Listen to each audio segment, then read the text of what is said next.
La semana pasada nosotros estuvimos viendo la pasión de Cristo, su dolor, su muerte, su sacrificio en favor de los pecadores y terminamos ahí, terminamos cubriendo el capítulo 15 del libro de Marcos. Lo que sigue, de manera natural, que debiéramos estar cubriendo hoy es el capítulo 16, la resurrección.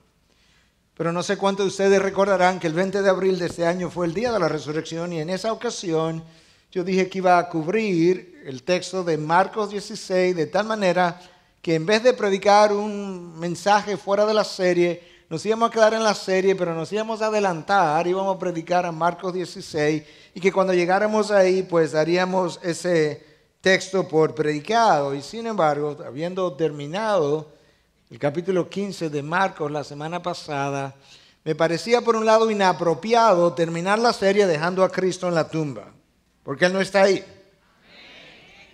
Y por otro lado, yo no quería volver a repetir un mensaje que prediqué apenas hace 6 meses atrás. De manera que para cumplir o para cerrar la serie, yo he querido ver en el día de hoy el Evangelio de Marcos en perspectiva, o a Jesús en el Evangelio de Marcos en perspectiva. Y con esto no estoy hablando de un resumen simplemente de lo que vimos, sino que habiendo predicado, habiendo recorrido 60 mensajes ya, nos vamos a detener, vamos a mirar hacia atrás, vamos a ver parte de lo que recorrimos, vamos a ponerlo en perspectiva y vamos a ver cómo Jesús luce en el Evangelio que lleva este nombre. Es una mirada retrospectiva. Nosotros veníamos caminando y viendo a Jesús prospectivamente hacia adelante, pero ahora nos vamos a ver retrospectivamente en términos de todo el terreno que hemos recorrido.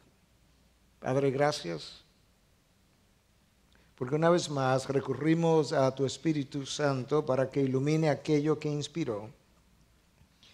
Y una vez más te pedimos que en esta mirada hacia atrás tú seas quien nos ayude a poner los ojos en las verdades que tú hoy necesitas resaltar. Usa tu palabra para reavivar la llama encendida en nosotros el día que nacimos de nuevo. Mira que los vientos soplan y tienden a apagarla. Mira que hay nuevos vientos que quieren volver a soplar y volver a apagarla. Pero la realidad es que la llama que tú enciendes nadie puede apagar o detener. En esta mañana yo lo que quiero pedirte que reavives la llama en nuestros corazones. Te lo pedimos en tu nombre, Jesús. Amén. Amén. Bueno, el Evangelio de Marcos, que estamos concluyendo hoy, es considerado de forma abrumadora por los académicos de hoy en día como el primer evangelio. Ha ocupado el segundo lugar en las Biblias que tenemos, porque así fue por mucho tiempo, pero en los últimos 40 o 50 años las investigaciones han dado lugar a un mejor entendimiento de algunas cosas y hoy en día la gran mayoría está de acuerdo que Marcos es el primero de los evangelios. Y para Marcos, en la manera en que Marcos comienza su evangelio, nosotros podemos entender un poco mejor cuál es su énfasis. En 1:1 él comienza diciendo, principio del evangelio de Jesucristo, Hijo de Dios. De manera que Marcos nos deja ver que desde la perspectiva que él está escribiendo, el evangelio es la historia de Jesucristo, el Hijo de Dios. Desde el inicio nosotros podemos entender que para Marcos Jesús no es simplemente un mensajero, no es simplemente un hombre, no es simplemente un iluminado, no es simplemente un profeta, no es simplemente un hijo de Dios, es el Hijo de Dios y no solamente el Hijo de Dios por el Hijo amado por Dios. Él revela eso en 1:11 cuando nos habla acerca del bautismo de Cristo en el Jordán, de cómo los cielos se abrieron, cómo el Padre abrió su boca y dijo, este es mi Hijo amado, en ti me he complacido. Para muchos entonces, este es el énfasis del Evangelio de Marcos. Jesús como Hijo de Dios. Y tiene mucho sentido. Marcos abre su Evangelio declarando a Jesús como eso, como el Hijo de Dios, y prácticamente cierra su evangelio, como vimos la semana pasada, con una declaración similar, pero de parte del centurión que está al pie de la cruz, mira a Cristo, mira cómo muere, y cuando él vio la manera como expiró, entonces dijo, verdaderamente, este era Hijo de Dios. El Padre lo declara como tal en su bautismo, descrito por Marcos apenas en los primeros versículos del capítulo 1. Y el Padre vuelve a hacer lo mismo en el monte de la transfiguración, cuando Él declara que este es mi Hijo, a Él obedeced. Cuando tú lees a Marcos, tú te percatas que aún los demonios, al ser confrontados por Jesús, lo primero que afirman es precisamente la función de Jesús en la tierra como tal, como Hijo de Dios. Escucha a Marcos en 3:11, y siempre, oye la palabra, siempre que los espíritus inmundos le veían, caían delante de él y gritaban diciendo, tú eres el Hijo de Dios. La historia de ese hijo es el evangelio para Marcos. Y sin embargo, años después, Pablo viene más atrás y lo ve desde otro ángulo, desde otra perspectiva, no contradictoria, sino simplemente diferente. Y para Pablo, el evangelio es aquellas cosas que Cristo consiguió a favor nuestro a través de dos últimos hechos en su vida, la cruz y la resurrección. Pablo no se enfoca básicamente en nada de lo que tiene que ver con el ministerio de Jesús, sino que su énfasis para definir el evangelio son las implicaciones de esos dos hechos, la muerte y la resurrección de Cristo. Mira cómo él lo declara en la carta que le envía a los Corintios, su primera carta, capítulo 15, del 1 al 4. Ahora os hago saber, hermanos, el evangelio. Os hago saber ¿qué? El evangelio que os prediqué, el cual también recibisteis. Porque yo os entregué en primer lugar lo mismo que recibí, que Cristo murió por nuestros pecados conforme a las Escrituras, que fue sepultado y que resucitó al tercer día conforme a las Escrituras. El mensaje de buenas nuevas detrás de esos dos eventos es para Pablo el Evangelio. Para Marcos es la historia del Hijo de Dios aquí en la tierra. Y Marcos entonces introduce esa historia comenzando con el bautismo de Jesús. Marcos no se va al nacimiento de Jesús, no nos dice nada de los pastores que estaban apacentando las ovejas en medio del campo y de los ángeles que vinieron y le visitaron, nada de eso. El bautismo. Y del bautismo en el Jordán al desierto y la tentación. Y de la tentación al desierto a la predicación pública de la verdad de Dios. Y a partir de ahí entonces, Marcos divide su evangelio en dos mitades, no equidistantes o iguales, pero sí establece dos divisiones. La primera parte que va del 1:16 al 8:26 y la segunda parte, la narración de la muerte de Jesús, que va del 8:27 al 16:8. La primera parte, del 1:16 al 8:26. Jesús comienza a predicar. Jesús va al bautismo, sale, va a la tentación en el desierto, termina y comienza a predicar. Tan pronto Jesús comienza a predicar el evangelio, en todas sus implicaciones o con todas sus implicaciones comienzan los problemas relacionados al ejercicio de su autoridad. Y la realidad es que es imposible predicar el evangelio con todas sus implicaciones sin que se generen choque con los que escuchen. En toda la historia de la iglesia no ha sido diferente. Juan el Bautista comienza a predicar y tuvo problemas hasta que lo decapitaron. Jesús comienza a predicar y tiene problemas hasta que lo crucificaron. Pablo comienza a predicar y tuvo problemas hasta que Nerón lo decapitó según la tradición. Ahora, ¿cuándo tuvo Juan el Bautista problemas? Cuando comenzó a predicar en público en contra de Herodes. Cuando tuvo Jesús problemas, cuando predicó en público en las sinagogas, al aire libre y aún en una casa, como fue el caso del paralítico a quien le perdonó sus pecados. Y cuando tuvo Pablo problemas, cuando predicó en público en las sinagogas, al aire libre, camino al templo. Y de esa misma manera, entonces, hoy hay personas que quieren acallar nuestras voces.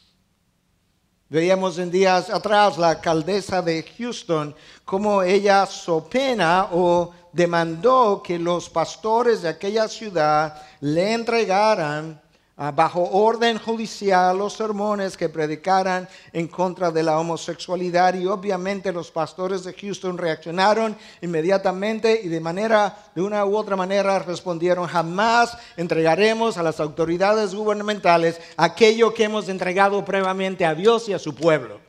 Jamás. Y de esa misma manera, uno de los senadores en nuestro país publicó una ley, uno de los diarios de nuestro país la publicó, la ley más amenazante que jamás haya sido pensada para la iglesia de esta nación, tratando de acallar nuestras voces y la libertad de conciencia. Y yo tengo que decir en esta mañana: no, señor senador, la libertad de conciencia está consignada tanto en nuestra Constitución como en la palabra de Dios. Y jamás podemos callar lo que Dios enseñó en público, no entregaremos en privado. Eso es algo que le corresponde a nuestro Dios. No puedes callarte cuando el error y la mentira siguen siendo sembrada en el corazón y en la mente de nuestros hijos. Hoy muchos quisieran que enseñáramos en privado lo que Cristo enseñó en público. Y a lo largo de los años, esa es la historia de la iglesia. Y la amenaza es que si enseña algo que está en la palabra, que es contrario a lo que estos nuevos tratados están proponiendo, que te cierren la iglesia y que luego de cerrártela por 6 meses te la cierren permanentemente. Si nos cierran la iglesia, predicamos en el parqueo. Si nos cierran el parqueo, predicamos en las calles. Si nos cierran las calles, predicamos en los parques, en las plazas públicas. Y si nos encierran a nosotros, predicamos desde la cárcel. Pero la palabra de Dios no será amarrada por ningún ser humano. Es su palabra y triunfará por encima de cualquier otra cosa. No, la palabra es la palabra por encima de todo poder y autoridad. Marcos divide su evangelio en 2. Y en la primera parte comenzamos a ver los conflictos. La historia de Jesús se puede resumir en un largo conflicto de principio a fin hasta llegar a la cruz. Pero la historia se construye sobre una tumba vacía. De manera que aún después de crucificarlo, la tumba vacía habló con más propiedad y más evidencia aún que cuando estaba en vida. Porque no puedes callar la voz de Dios. En la segunda parte, del 8:27 al 16:8, Jesús predice su muerte 3 veces. Lo hace en 8:31, lo hace en 9:31 y lo hace en 10:33. 3 veces. Del 8:27 en adelante, a mitad de camino, Marcos se concentra en la pasión de Cristo y comienza a enfocar todo su evangelio en dirección de la muerte de Cristo. Y la anuncia 3 veces, como acabamos de decir. Y más adelante entonces Jesús llega finalmente a Jerusalén, y cuando llega a Jerusalén, ¿hacia dónde se dirige? Hacia el templo, el símbolo del judaísmo, el símbolo de la ciudad. Y allí en el templo Jesús limpia el templo, y ¿qué tiene? Problemas, confrontaciones. ¿Con quiénes? Con las autoridades. Hubo problema el martes, hubo problema el miércoles. El jueves tuvo la última cena y el viernes es crucificado. Esa es la historia de la iglesia. Cuando tú revisas la historia del evangelio, no es más que la vida de Jesús en un solo conflicto, chocando continuamente con las ideas, los errores, las mentiras, las manipulaciones de las autoridades del momento. En Marcos tú ves a Jesús chocar con los sacerdotes. Tú lo ves chocar con los escribas. Lo ves chocar con los fariseos. Pero siempre cuando habló en público. Siempre cuando habló en público. Y si Jesús es tu modelo, ahora tú sabes cuál es tu deber. Ahora tú sabes lo que debes hacer. Por otro lado, Marcos presenta a Jesús como un simple carpintero. Los contrastes en Marcos son increíbles. Primero lo presenta como el Hijo de Dios, así lo introduce. Luego lo presenta como un simple carpintero, proveniente de una familia ordinaria, regular.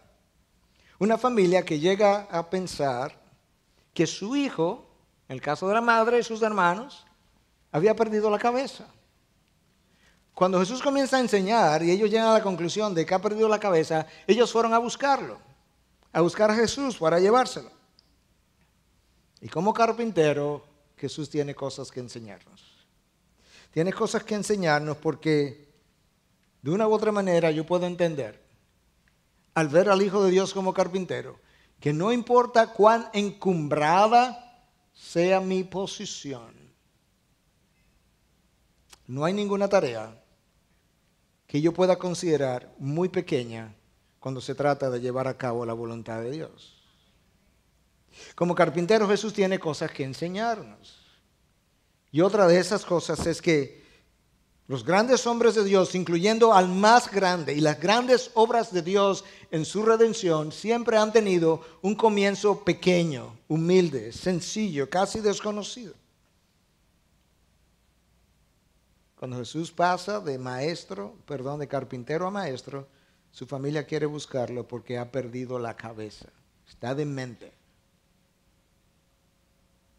Lo interesante es que tú encuentras esa afirmación en Marcos 3:21 y cuando tú sigues al próximo versículo, tenemos entonces el veredicto de los escribas que han bajado, descendido con él, dice el texto, y ellos pensaban que Jesús estaba poseído y echaba fuera los demonios por el poder de Beelzebú. ¿Qué tú piensas ahora? Tu familia cree que tú estás demente y los escribas y autoridades piensan que tú estás poseído.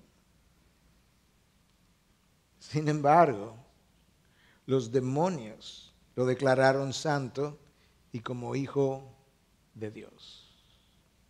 Los demonios. ¿Tú puedes creer que los demonios tenían mejor apreciación de lo que Jesús era que su familia, que sus discípulos y las autoridades del momento? Ellos sabían quién Él era. Tan pronto lo veían, ellos caían de rodillas aquellos que estaban poseídos y le confesaban por lo que era. Y el hecho de que tu familia piense que has perdido la cabeza, el hecho de que autoridades piensen que tú estás endemoniado, pero que los demonios, conociendo el veredicto de Dios, sepan la verdad, nos enseña que lo más importante no es la opinión de los hombres, sino la opinión de Dios. Puedes ver que un simple carpintero para los hombres es el Hijo de Dios para el Padre. Y un hijo de Dios puede ser un demente para los hombres. Puede ver ese contraste. Jesús como Hijo de Dios es el tema central del Evangelio de Marcos. Otros piensan que no, que el tema central es Jesús como Mesías y como Rey. Y hay evidencias de eso. Pero creemos, con muchos otros, que realmente el peso de la evidencia no está en esa función mesiánica de rey o rey mesiánico, sino con Jesús como Hijo de Dios, por las cosas que ya hemos dicho. Pero algo más, la realidad es que Jesús trató de ocultar continuamente su función de rey y de Mesías cada vez que salía a relucir. Lo hizo con aquellos a quienes sanó, a quienes les prohibió muchas veces que pudieran ir y salir y contar las cosas que Jesús había hecho. Y tú encuentras eso en 1:40 al 44 y en 5:43. En ocasiones Jesús silenció a los demonios al declarar la identidad de Jesús. Los demonios le declaraban por lo que era y Él los mandaba a callar en 1:23 hasta el 25 y en 3:11 al 12. Y aún a sus discípulos. Les ordenó guardar silencio. Aquellos que subieron al monte de la transfiguración y vieron aquella experiencia tan extraordinaria, al terminar Jesús les prohibió que pudieran contar más allá del círculo de los tres que habían estado con él. De manera que con esa prohibición continua y tan extensa que Jesús hizo de él como Mesías o como Rey, se hace casi imposible para nosotros concluir que ciertamente el énfasis de Marco pudiera ser ese. En el primer siglo había una expectativa de un Mesías, Rey. Algunos pensaban que este Mesías sería algo sobrenatural, casi divino, y otros pensaban que sería un Mesías rey político que venía a colocar a Israel en un lugar especial. Un Mesías rey que vendría a ejercer el poder como el mundo lo ejerce. Un Mesías rey que pudiera hacer grandes señales como las que el pueblo continuó demandando todo el tiempo. Un Mesías rey que lo hiciera pensar en un Moisés que pudo traer maná al desierto por 40 años consecutivos. Y de hecho, en la tentación de Jesús, tú encuentras algunos de estos elementos. Tú encuentras a Satanás tentando a Jesús para que convierta las piedras en pan, para que hiciera una señal, si en verdad Él era el Hijo de Dios. Si lo eres, ¿por qué no haces esta señal? ¿Por qué no haces lo que Moisés hizo? Y por otro lado, si te postras a mis pies, te daré todos los reinos de este mundo. Jesús no tiene ansias, no tienes tú ansias como los demás reyes de esta tierra, ansias de poder, de llegar rápido y de ejercerlo como los demás reyes de la tierra. No, mi reino no es de este mundo. Además, escrito está, al Señor solo adorarás. Como Mesías Rey, Jesús nos enseña también. No solamente nos enseña como hijo de Dios, no solamente nos enseña como carpintero, sino que Jesús nos enseña también como Mesías Rey. Y como tal, Jesús nos deja ver que no hay necesidad de destacarte. No tienes la necesidad de destacarte. No tienes que ocupar el primer lugar. No tienes que luchar por preeminencia. No tienes que luchar por prestigio o reconocimiento. Lo único que importa es si está llevando a cabo o no la voluntad de Dios. Hermanos de la IBI, en la medida en que la iglesia crece, en la medida en que cosas necesitan ser hechas, en la medida en que se distribuyen funciones, va a llegar el momento en que quizás alguien pueda haberse sentido que lo pasaron por alto, o momentos en que 2 o 3 personas puedan estar aspirando a ser colocados en una misma posición, que sea nuestra disposición el decir, hermano, tú primero. No, hermano, tú primero. No, yo prefiero que seas tú, hermano. De manera que nosotros podamos exhibir la actitud de Cristo cuando Él comenzó a bautizar, mejor dicho, sus discípulos se estaban bautizando, y se comenzó a circular el rumor de que los discípulos de Jesús bautizaban más que los discípulos de Juan, y tan pronto Cristo oyó eso, Cristo dijo, Juan, te puedes quedar aquí, yo me voy, yo me retiro, nosotros no necesitamos echar un pulso por esta región. En el reino de los cielos los últimos serán los primeros. Jesús como rey, con todos los derechos, todas las prerrogativas, siempre se dio su lugar. Marcos, por otro lado, presenta a Jesús no solamente como hijo de Dios, no solamente como carpintero, no solamente como Mesías rey. Marcos lo presenta como el Hijo del Hombre. Como el Hijo del Hombre que vino a dar su vida en rescate por muchos días, 45. Ese es el versículo insignia de todo el Evangelio. Este es el versículo que ha sido seleccionado por muchos para decir, este es el versículo que expresa a qué vino Jesús. Es el Hijo del Hombre que vino a dar su vida en rescate por muchos. Y como tal entonces, como Hijo de Hombre ahora, En esta otra función que estamos revisando en este momento, como hijo de hombre, Jesús muestra que Él debía padecer muchas cosas y ser rechazado por los ancianos, los principales sacerdotes y los escribas y ser muerto en 8:31. En su condición de hijo de hombre, Jesús muestra su humanidad, una humanidad que se cansa, una humanidad que se angustia, una humanidad que se desespera en la cruz y dice, Dios mío, Eloí, Eloí, lema sabachthani, Dios mío, ¿por qué? ¿Por qué me has abandonado? Una humanidad que se duele y una humanidad que experimenta dolor. El Hijo del Hombre. Su título preferido para referirse a sí mismo. 15 veces en el Evangelio de Marcos. 2 veces en la primera parte, 13 veces en la segunda parte. Y como Hijo del Hombre, Él tiene cosas que enseñarnos. No solamente como Hijo de Dios, no solamente como carpintero, no solamente como Mesías, Rey. Ahora como Hijo de Hombre, Él tiene cosas que enseñarnos, como aquel que vino a dar su vida en rescate por mucho. Y una de las cosas que nos enseña es que el siervo tiene que estar dispuesto a sufrir la suerte con los demás hombres. El siervo tiene que estar dispuesto a sufrir la suerte con los demás hombres. No puedes ser modelo para el hombre si no vives con el hombre. Y no solamente es con el hombre, sino como el hombre. Déjame decir eso otra vez. No puedes ser modelo para el hombre si no vives con el hombre y como el hombre. Jesús no podía llevar a los discípulos de donde ellos estaban a donde Dios quería que ellos estuvieran si no vivía con ellos y como ellos. A donde ellos vivían. Y esa es una de las lecciones de Jesús como hijo del hombre. ¿Cómo lo hizo? Él vino desde la gloria hasta la tierra para llevarnos de este mundo terrenal a uno celestial. ¿Cómo más lo hizo?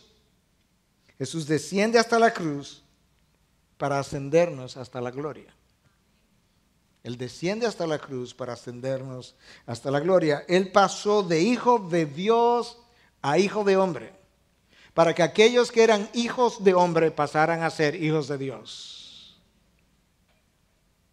¿Te das cuenta de la función del Hijo del Hombre? ¿Te das cuenta de lo que hace? ¿Cómo lo hizo? Y Jesús, que tenía la imagen del Hijo de Dios, tomó la imagen del Hijo del Hombre para que aquellos que teníamos la imagen del Hijo del Hombre pudiéramos adquirir la imagen del Hijo de Dios. Todo eso en su función como Hijo del Hombre. Jesús es nuestro modelo, ¿sí o no?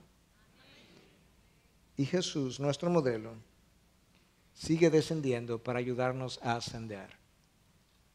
Reconociendo que con frecuencia nosotros rehusamos el descenso. Con frecuencia nosotros rehusamos el descenso. La disposición del Hijo de Dios es a descender. La disposición del Hijo del Hombre es ascender. No nos gusta mirar hacia abajo. Demandamos más bien el ascenso. Pero ese no es el modelo que Cristo nos dejó, de la gloria a la cruz.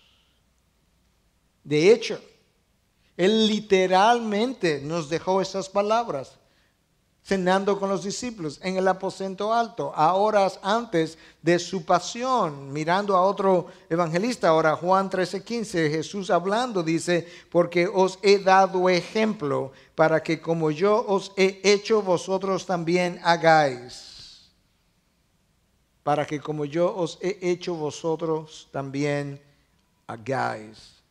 Eso hizo el apóstol Pablo, ser imitadores de mí como yo de Cristo. Hermanos judíos, si fuese posible para mí aún sacarme los ojos, de manera que vosotros podáis llegar a la salvación, lo haría por amor a vosotros. Porque todo discípulo cuando es entrenado bien es igual a su maestro. Lucas 6:40. Como Dios, Jesús sobresale también en Marcos. Él sobresale como el mensajero que viene a atar a Satanás, que viene a destruir las obras de Satanás. Y tú ves eso en cada una de las liberaciones demoníacas que Jesús hace. Tú lo ves en 1:23 al 26, 3:11 al 12, en 5:6 al 13 y en 9:14 al 27. Jesús es aquel enviado del Padre que viene a atar a Satanás y a destruir las obras del diablo. Jesús les dice en una enseñanza, en una ocasión, que nadie puede entrar a la casa de un hombre fuerte y poder destruirlo, poder deshacerlo, poder debilitarlo de diferente manera si no lo ata primero. De manera que como Dios es claro cuál es su función, la destrucción de las obras de las tinieblas. Al principio dijimos que Marcos presenta a Jesús como Hijo de Dios. Y como Hijo de Dios, Él tiene algunas cosas que decirnos. Como Hijo de Dios, Él nos muestra la necesidad de cumplir la ley a cabalidad. Nadie más puede hacer eso sino Dios. Como Hijo de Dios, Él nos muestra la necesidad de ir a la cruz y a pagar por aquellos que han violado esa ley que Él vino a cumplir. Como Hijo de Dios, Él nos muestra también la necesidad de la cruz antes de llegar a la gloria. No hay gloria sin cruz y por eso Cristo viene a dar su vida en rescate por muchos. El Evangelio de Marcos, nos muestra el dolor, el horror de la pasión de Cristo, la cruz misma, como ningún otro evangelista. La humillación, el dolor, la vergüenza, la separación, la oscuridad, el abandono del Padre hacia el Hijo. Todo eso es mostrado en Marcos de una manera extraordinaria. Y si la cruz ciertamente tiene la función de comunicarnos múltiples cosas, incluyendo que ella es el instrumento a través del cual nuestros pecados son perdonados y la salvación es obtenida, hay algo más que la cruz debe comunicarnos. Hay una sola razón por la que Cristo fue a la cruz, vista desde este ángulo que lo voy a explicar. La única razón por la que Cristo colgó de la cruz fue por mi pecado, tu pecado. Sin tu pecado y sin el mío no habría necesidad para Cristo haber ido a la cruz. Cada uno de nosotros debe sentir el peso de la culpabilidad de Cristo colgado en la cruz, porque aquel que no conoció pecado fue hecho pecado para que yo pueda llegar a ser justicia de Dios en él. El que no conoció mi pecado fue hecho mi pecado. Ahí él colgaba. Y entonces la cruz debiera ser un mensaje claro, poderoso, de cuán odioso, o para usar el lenguaje de Pablo, cuán pecaminoso es el pecado. Cuán odioso para Dios es aquello que clava a su Hijo.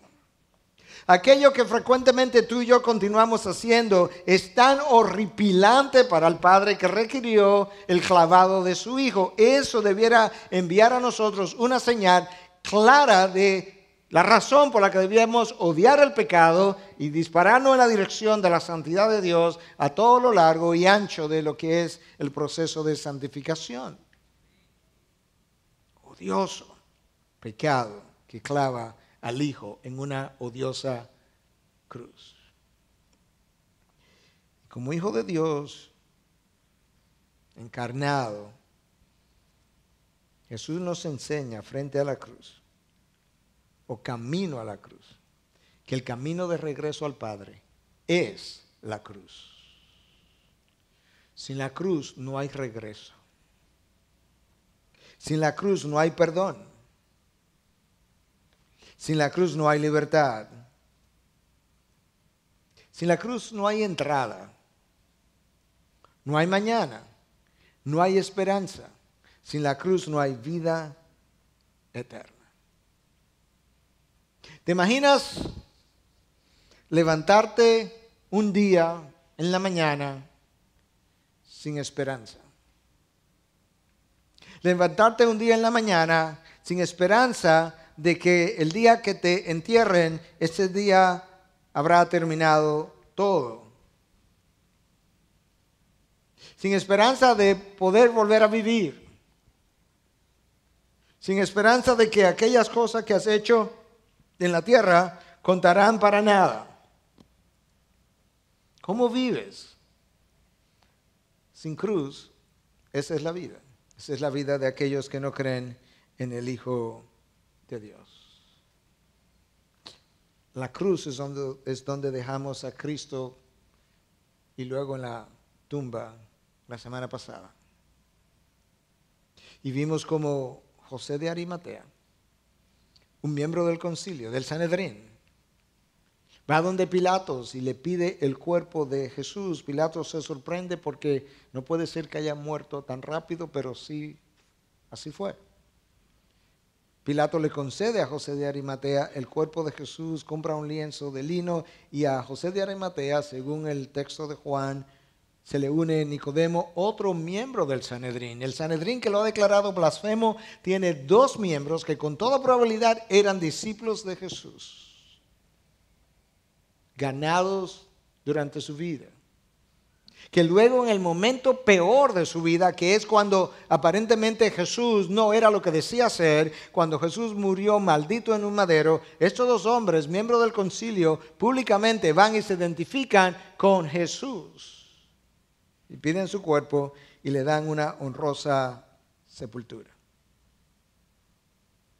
Y entonces, a partir de ahí, lo que el Evangelio de Marcos nos describe para ir dirigiéndonos hacia el final es justamente la resurrección. En el capítulo 16 de Marcos. Y yo voy a leer de Marcos solamente, el de Marcos 16, voy a leer solamente del versículo 1 al 8. Y la razón es que de manera abrumadora otra vez los académicos están de acuerdo que Marcos 16 termina en el versículo 8 y no en el versículo 20.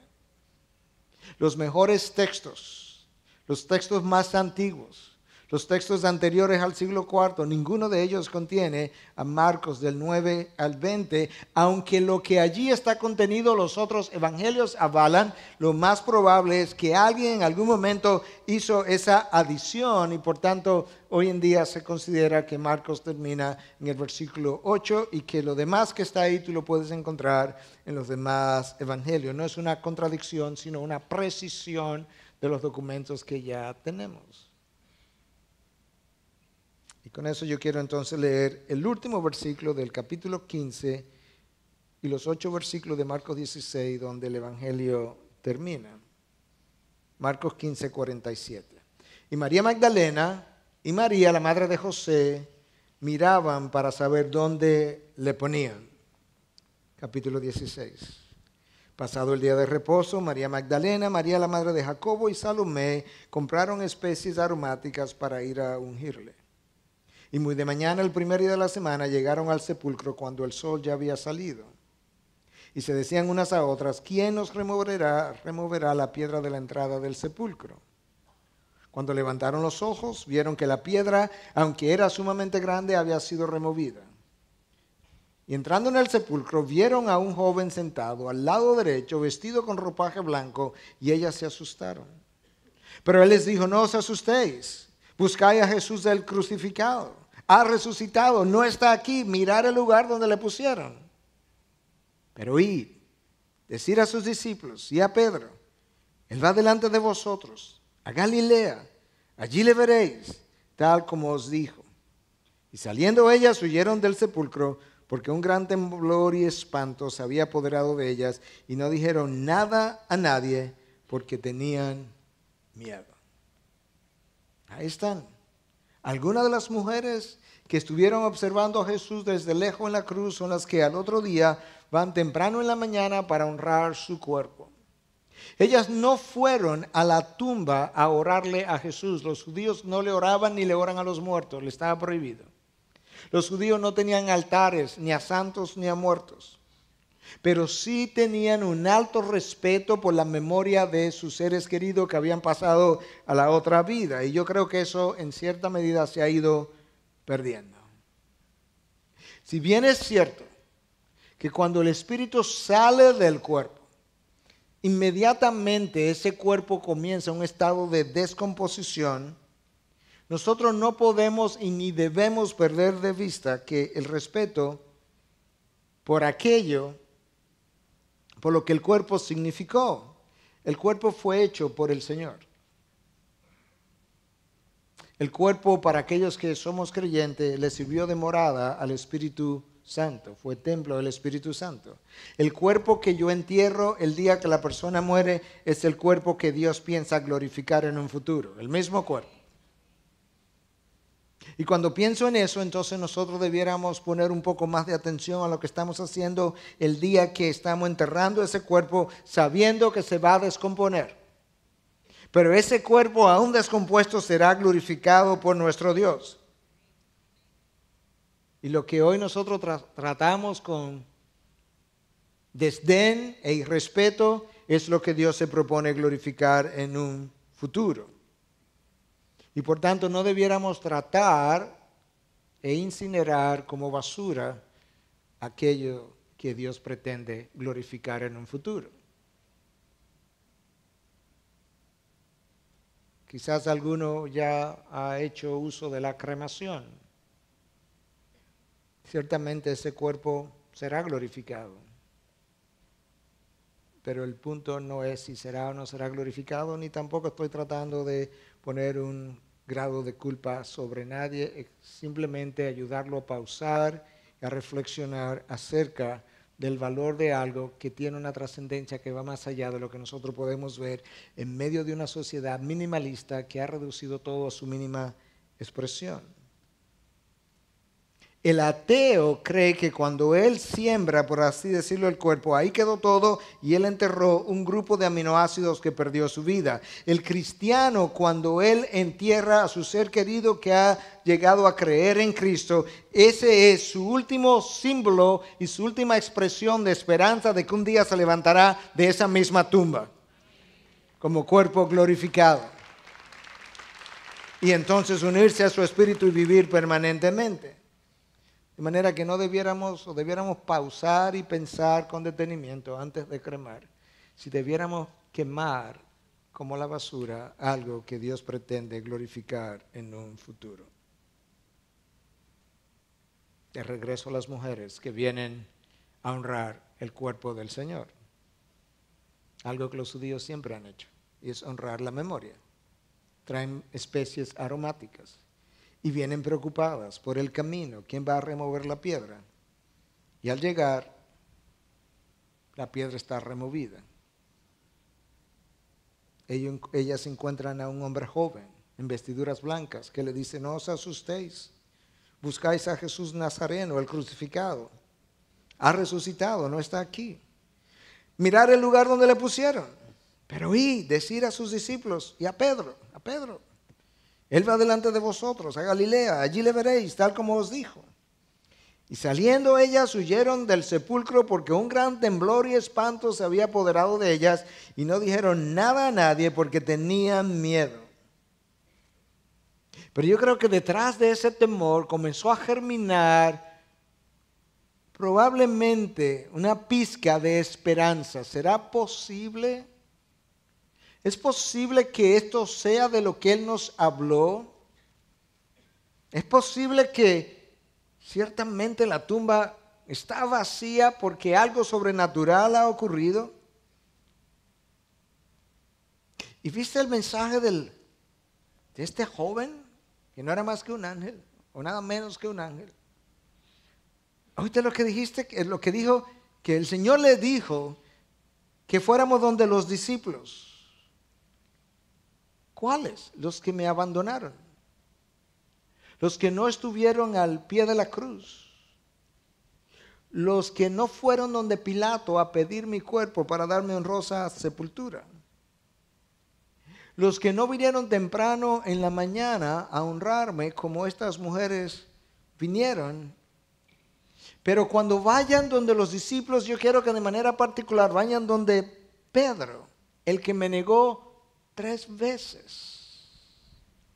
que ha tenido un fin de semana horrible, cargado de culpa, pensando que él no tenía jamás esperanza de ser perdonado. ¿Y dónde Pedro? Decir a Pedro que la esperanza de él ha resucitado. Y la piedra removida. Pero la piedra no fue removida para dejar salir el cuerpo de Jesús, porque el cuerpo glorificado no tiene barreras, no tiene limitación de tiempo y espacio. La piedra fue removida para que ellas pudieran entrar y ver la evidencia. El lienzo en el piso, la tumba vacía. Los discípulos hasta ese momento solamente conocían un tipo de fe, la fe por evidencia, pero Cristo está tratando de cultivar en ellos otro tipo de fe, la fe por revelación. La fe en su palabra que permanece para siempre. La fe en el Cristo ausente. Hasta ahora ustedes han creído en el Cristo presente. La tormenta se levanta, yo veo los vientos, el Cristo los calma, yo eso lo vi, yo eso lo creo. Jesús dice, bienaventurados los que no han visto y creen. La confianza en la palabra de Dios, porque al final la fe viene por el oír y el oír por la palabra. El Señor remueve la piedra del sepulcro, pero el día que removió la piedra del sepulcro, Él comenzó a remover otras piedras de las mentes de sus discípulos. La piedra de la duda, de la incredulidad, de la mente cerrada, de la mente orgullosa, la piedra de la voluntad rebelde y aún la piedra de la oscuridad en sus mentes. Ellos necesitaban otro tipo de fe. Ellos necesitaban una experiencia para que Jesús no tuviera que volver a repetir hombres de poca fe. Nosotros no hemos visto y hemos creído. Bienaventurado eres, porque no has visto y has creído. El veredicto de la palabra es que Cristo es el camino, la verdad y la vida. Esta es la palabra que hemos creído. Satanás no puede duplicar esta palabra. Él puede duplicar las señales hasta cierto punto como lo ha hecho. Y ahora la resurrección, eso es algo que Satanás no puede negar ni puede duplicar, aunque ha tratado por 2000 años. Pero si hay algo que esta historia nos revela es que tú no puedes juzgar los planes de Dios antes que Él termine. Nosotros tenemos un experticio en juzgar lo que Dios está haciendo y la razón por la que lo está haciendo el viernes en la noche, antes del domingo de resurrección. Y el viernes se murió la fe y se perdió la esperanza en la mente de los discípulos. Y con frecuencia nosotros estamos parados en viernes determinando lo que Dios está haciendo, por qué lo está haciendo, lo que va a ocurrir y lo que no va a ocurrir. Y la razón por la que todo ha fracasado. Esta historia revela que tú no puedes concluir lo que Dios no ha concluido. Lo que el viernes parecía como una derrota, el domingo se convirtió en triunfo. Lo que el viernes era puras lágrimas, el domingo era puro gozo. Lo que el viernes fue una oscuridad densa, el domingo era una completa luz. Lo que el viernes fue un espíritu de pesimismo, el domingo fue un espíritu de optimismo. Y lo que el viernes era una derrota, el domingo era completamente transformado en victoria. Si todas las cosas cooperan para bien, como Dios afirma, y así es, entonces tú y yo nunca tenemos derrotas, lo que tenemos es victorias tardías conforme a nuestro entendimiento. Porque esto, si cooperará para bien y lo hará conforme a su promesa, será convertido en victoria. Mi victoria puede estar retrasada conforme a mi calendario, pero no es una derrota. Porque Dios es capaz de redimir mis errores del pasado, mis tropiezos del pasado, mis pecados del pasado.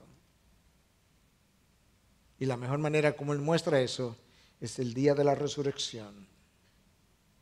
Cuando para los discípulos todo había terminado, todo estaba muerto, todo estaba sin esperanza. Y yo no sé dónde tú estás con relación a la resurrección, si de este lado o de aquel lado.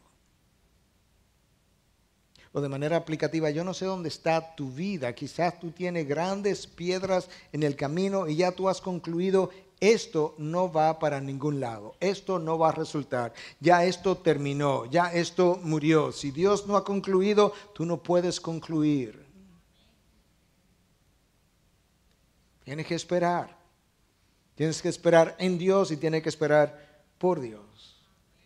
Pero estoy aquí en esta mañana para recordarte que la resurrección es la mejor señal de que nosotros servimos a un Dios sobrenatural capaz de hacer las cosas que nosotros jamás podemos pensar o imaginar y que llama a las cosas que no son como si fueran. Es el Dios que es capaz de levantar los muertos en delitos y pecados y también los muertos físicamente es capaz de levantarlo a la vida eterna. Es el Dios que garantiza cada promesa que está en su palabra. Es el Dios que ha dado evidencia con la tumba vacía de que no hay nada que le haya declarado que no vaya a ocurrir. Es el Dios que permite y me invita a poner toda mi esperanza y toda mi fe en el Cristo resucitado.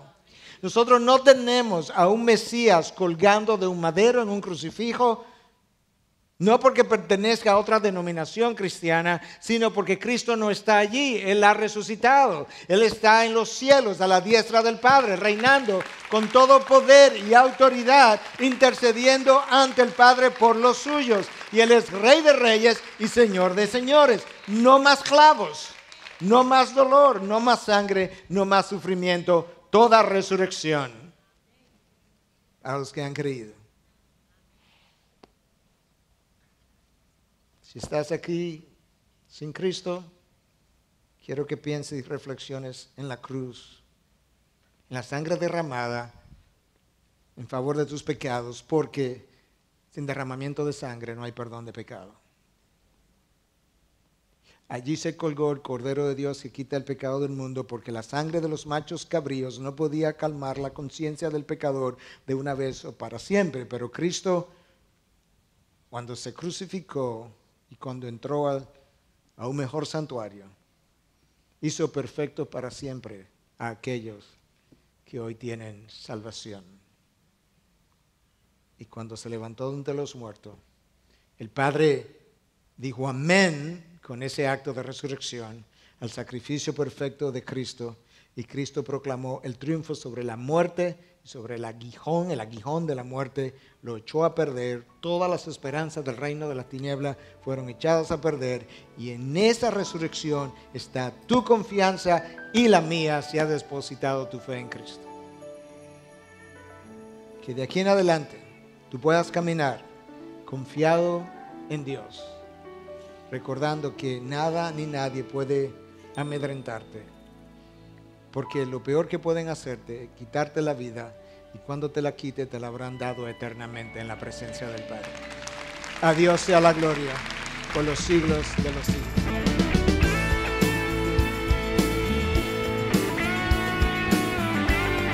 Esta es una producción que llega hasta ustedes gracias a los aportes de individuos y empresas comprometidos con la defensa de la fe.